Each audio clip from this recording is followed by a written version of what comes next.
Órbita TV presenta La Noche con José Luis Solórzano, en vivo por Órbita TV.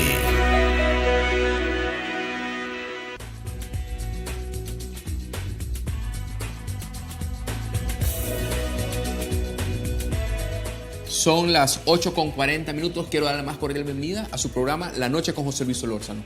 Nuestro invitado es el doctor Salvador Arias. Él es un economista, es un militante del partido FMLN, pero también es un estudioso de nuestra economía. Hoy vamos a conocer cómo él tiene la perspectiva de la situación económica que vive el país, de la potencial crisis fiscal que nos anuncia en torno a este 7 de octubre y las propuestas de solución, cómo podemos enfrentarlo, así como también evaluar las opciones que está teniendo la derecha en torno al impago que se está proyectando para el 7 de octubre. Es una potencialidad para el país.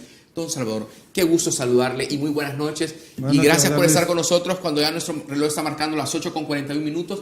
Y le pido una disculpa al aire pues por la demora de nuestro programa, que teníamos que haber empezado a las 8 y pues ya aquí estamos. Bueno, muchas gracias por invitarme, es un placer. Creo que es un tema de fondo. Quizás una de las diferencias que yo hago en los análisis de la situación actual es que esto no es ninguna sorpresa, es una situación que estaba totalmente programada, que iba a suceder si no se cambiaba la orientación de la economía en el sentido de no seguir con un modelo neoliberal y si no se tomaban medidas que cambiaran realmente la forma como se maneja, por ejemplo, la política de la deuda, cómo se maneja la política fiscal. Son temas que no se han hecho, el tema como cómo se sigue sosteniendo la dolarización, que son temas de fondo que no se han tocado y que son los que están provocando ya desde que nacieron. La dolarización marcó un momento muy importante en la economía salvadoreña. Digamos, es el cierre con los TLC de las grandes medidas del modelo neoliberal, que rápidamente empieza a demostrar su fracaso ya con estas medidas de fondo. Y ya el 2005 la economía estaba en crisis. El 2006 ya el Estado hasta había perdido capacidad de pagar las pensiones, ¿verdad?, que las había privatizado el 98, un negocio redondo para la banca, ¿va? Es un regalo que le dieron a la banca, otro más de todos los que dieron los gobiernos de Arena. Y ya entonces empezaron a inventarse mecanismos para esconder la situación financiera del Estado, que ya era una situación de crisis, una situación de incapacidad de pago. No creo que el problema de la crisis fiscal sea un problema únicamente de liquidez, es de liquidez, pero de fondo es de incapacidad de pago, que no es de ahora, sino que se ha venido acumulando.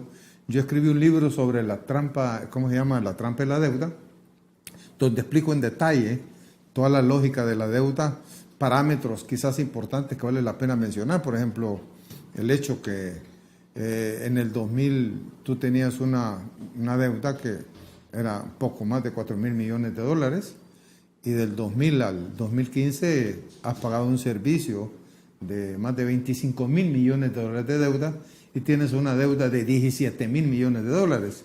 Y si apruebas los 1.500 millones más, ya va a pasar los 18.000 millones de dólares. Y todas esas tendencias estaban ya proyectadas y que se iban a ir agudizando, porque es una trampa, porque el Estado salvadoreño, desde hace ratos, y el 2009 quizás es un punto que vuelve a marcar un momento de fondo, antes que terminara la presidencia Saca, el cuarto gobierno de Arena, que ya la economía estaba totalmente en una crisis fuerte. Hubo problemas con los proveedores. Y principalmente el Estado, ya las finanzas públicas estaban quebradas. Al grado tal que se hizo una operación en la Asamblea Legislativa de casi 2.700, 2.430 millones de dólares, no tengo la memoria exacta, pero una cosa monumental. Nuevos préstamos, reorientación de préstamos ya existidos, para encubrir la crisis y no destapar la realidad. Ya era una situación de default, de incapacidad de pago, estaba claro, pero se encubrió con más préstamos. Entonces ya el gobierno de Funes recibe una economía que hacen esa operación de 2.430 o 2.700 millones de dólares, no me acuerdo exactamente, pero en diciembre ya la caja chica solo tenía 400 millones.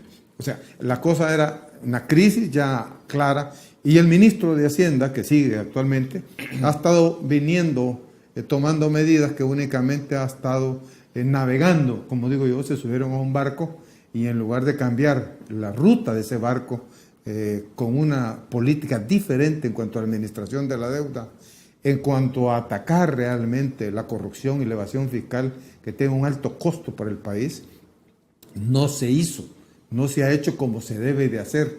Y eso ha tenido como resultado que el país, el Estado, es un Estado con una situación de insolvencia, incapacidad de pago, que la resuelve endeudándose más. Entonces, el problema es que quien inició esto de manera más abierta fue Francisco Flores en el año 2001, cuando hizo la primera transformación de 1.200 millones de letes a eurobonos, ¿verdad? Y el total y así se ha venido transformando deuda que no debe de ser deuda. Los letes tienen como sentido darle liquidez a la caja mientras entran los ingresos, pero han convertido y normalmente responden al problema del gasto. Entonces, cuando uno transforma letes a deuda a largo plazo, está transformando el gasto, el consumo, en deuda a largo plazo. Y esa es la política fiscal más perversa que puede tener cualquier país. Y es lo que ha venido haciendo y no se ha cambiado. Y ahorita se sigue haciendo. Entonces, nosotros tenemos que realmente darnos cuenta y asumir que el modelo neoliberal ha puesto a este país en una crisis que si no nos salimos del modelo neoliberal no tiene salida. Interesante, porque esa es una premisa de un acercamiento a una posible solución, don Salvador Arias. Quiero retomar algunos datos que usted ha brindado. Al día de ahora tenemos una deuda acumulada de 17.175 millones de dólares, de los cuales en los últimos 7 meses se ha incrementado en 589 millones de dólares. El presidente electo, juramentado y ya en funciones del COENA, el ingeniero Mauricio Interiano, ha dicho el día de ayer una cosa. Queremos reunirnos con el presidente de la República, queremos ayudarle a encontrar soluciones y no buscar culpables. Yo le consulto a usted, si tomamos esa premisa en atención que el partido de oposición quiere buscar una solución en compañía del presidente de la República, y usted dice que este modelo neoliberal no funciona ya más para el país, está agotado. O sea, ¿qué alternativas tenemos de acá al 7 de octubre?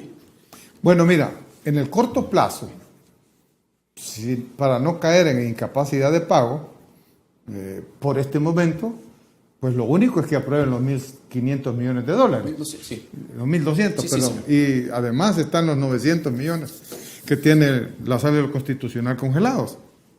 Porque lo que pasa es que Arena, o sea, pongámoslo, el Frente, mi partido, en aras de políticamente tratar de ver si le hallaba solución a la crisis, te digo, yo no estuve de acuerdo con esa medida, pero como militante, pues una cosa que así se tomó la decisión, y se le permitió a Saca que saliera limpio cuando ya la economía estaba totalmente destruida.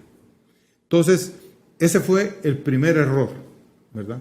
Entonces, ese error, ahora los areneros, en lugar de decir, bueno, si nosotros somos los responsables de esta crisis, es más, el Frente en el 2009, en lugar de ponernos en la bancarrota total como partido político por haber destruido la economía del país, nos tiró un salvavidas de 2.700 millones de dólares y ahora ellos no lo quieren. ¿Por qué? Porque Arena no lo puede querer, porque Arena tiene como misión desarticular al FMLN, no solo al gobierno actual de nuestro presidente Salvador Sánchez Serén, sino al FMLN, porque el FMLN es el enemigo histórico de clase de la burguesía de este país, porque el FMLN representa los intereses de clase de este pueblo, y Arena es el instrumento político de la burguesía oligárquica de este país, como yo le llamo, que después de los acuerdos de paz, en el marco del modelo neoliberal, han reconstruido una riqueza inmensa a costa del empobrecimiento del pueblo salvadoreño y la destrucción de la economía pública y además la desarticulación de la economía salvadoreña. Nosotros tenemos una economía salvadoreña donde los sectores reales han virtualmente desaparecido en su importancia y la economía se ha vuelto una economía de servicios que está viviendo básicamente de préstamos, de remesas y por lo tanto deuda, que no tiene salida, con una dolarización que vino a agudizar el proceso de endeudamiento. ¿Por qué? Si tú analizas en 3 rasgos principales, Cristiani transformó la política fiscal en una política que los hogares pagaran impuestos y las grandes empresas no pagaran, el capital no pagara. Porque aquí... El impuesto al patrimonio. El impuesto al patrimonio y además creó una serie de leyes de elusión, lo que se le llama gasto fiscal, ¿verdad? Que permite que las empresas, aunque tuvieran que pagar el 25 o 30% de la renta, no lo pagan porque tienen mecanismos para evitar pagarlo. Los bancos, las grandes empresas. Es así la situación que la fiscalidad de las grandes empresas en este país anda por el 5%, entre el 4 y el 5%. Y la fiscalidad de los hogares, el 4%. Entonces, y eso no solo es un problema de injusticia social y una política fiscal perversa, sino que además es una política equivocada desde el punto de vista de política económica para desarrollar un país. Porque tú sobrecargas sobre los hogares, son el sector importante de la demanda interna del país, la haces que paguen los impuestos. Y a los que tienen las grandes utilidades, que se llevan el 80% del valor agregado o más que genera este país, valor agregado de la riqueza que genera anualmente, ellos no pagan impuestos. Y lo que ha pasado es que esta combinación de estos conglomerados financieros que armaron Cristiani y todos estos señores de la gran burguesía, los Imán, con el Banco Salvadoreño, lo vendieron, hicieron un negocio pues con ellos, pues les permitió crear enjambres de empresas que los ha enriquecido a nivel que son millonarios en el ranking internacional, ¿verdad? Esos señores han hecho mucho dinero, pero el Estado ha entrado en una crisis estructural de carácter financiero y los hogares, el pueblo salvadoreño, está en una situación de pobreza. Es así que, por ejemplo, uno de los problemas, además de la deuda del Estado, ¿verdad? Tú tienes la deuda de los hogares. El nivel de endeudamiento de los hogares con los bancos es muy grande. Tú ves que el 56% de los créditos de los bancos es para consumo, que no es más que una muestra que los hogares perdieron capacidad de financiarse y están en un proceso de endeudamiento creciente. Entonces eso hace que como política económica tú tienes una economía deprimida, porque la demanda interna no tiene la capacidad de dinamizar la economía. Con el agravante además de que esta economía, como con la liberación de la economía y los tratados de libre comercio que se termina de profundizar, es una economía que ha ido orientada y está orientada básicamente a importar y no a producir. Entonces, nosotros importamos más de 10.000 millones de dólares y exportamos 4.000 y pico, 5.000 millones de dólares. Es la balanza comercial. ¿Verdad? Entonces, es un país que, pero además de ese déficit que tienes de balanza comercial que es muy grave, tú tienes otras salidas fuertes de capital como es el servicio de la deuda, que por ejemplo ahora el servicio de la deuda está en 800 y pico de millones de dólares, pero si tú le sumas si se aprueban los 1.500 millones, esos 1.500 millones es servicio de deuda, que se va a convertir en más deuda. Llevarías el servicio de la deuda este año a 2.395 millones de dólares, que significa, pues sinceramente, significa el 43%, 49% del presupuesto votado este año. Claro, lo estás pagando con deuda, más deuda. Entonces, la economía está desarticulada. Si a eso le agregas que ese costo de servicio de la deuda, este país se ha transnacionalizado. Los ejes económicos más importantes del país a nivel de sectores industriales, como el cemento Cesa, la Constancia y otros, el aspecto de TACA, línea aérea, los bancos, todo el sistema financiero. Los 4 bancos transnacionales son los que manejan el 90% del sistema financiero de este país. Todos los full service y todos esos tenemos nosotros, que es una economía bastante transnacionalizada. Walmart, por ejemplo, que está metido en el comercio al por menor y al por mayor. Y entonces el país es un país que está en manos, en buena parte, de grandes transnacionales que anualmente se llevan más de $1.000 millones. Entonces, el país es un país que se ha vuelto un país exportador neto de capitales. Por eso no hay inversión. Entonces, cuando a mí me dicen, ¿es posible que el país crezca? Mire, está creciendo 2%, puede crecer 1.8%, que 2.3%. Yo no me peleo por milésimas de crecimiento. El problema es que si este país no puede crecer y salir del estancamiento que tiene si no tiene inversión.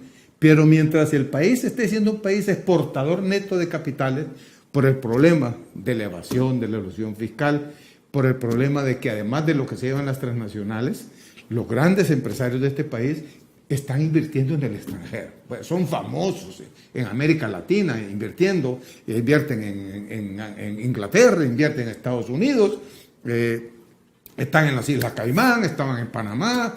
Entonces, ahí es un paisito que con gran sacrificio de su pueblo, tanto el que está aquí como el que manda el dinero de los Estados Unidos, que lo sacaron de aquí, fue una política consciente y arena, que saliera la población, ¿verdad? Al desarticular los sectores productivos, provocó conscientemente expulsar población, exportar población, con la mira de que ellos iban a mandar remesas y que eso le iba a dar el financiamiento para seguir ellos enriqueciendo. Entonces es una economía distorsionada. No tiene lógica en sí misma. Y eso es el modelo neoliberal. Ese es el modelo neoliberal. Permítame, vamos a hacer nuestra primera pausa, don Salvador. Amigo Tunete, mantenga la sintonía. Regresamos y comenzamos a ver opciones para no llegar al impago. Ya el economista Luis Membreño propone 2 puntos más saliva. ¿Será lo correcto? Volvemos.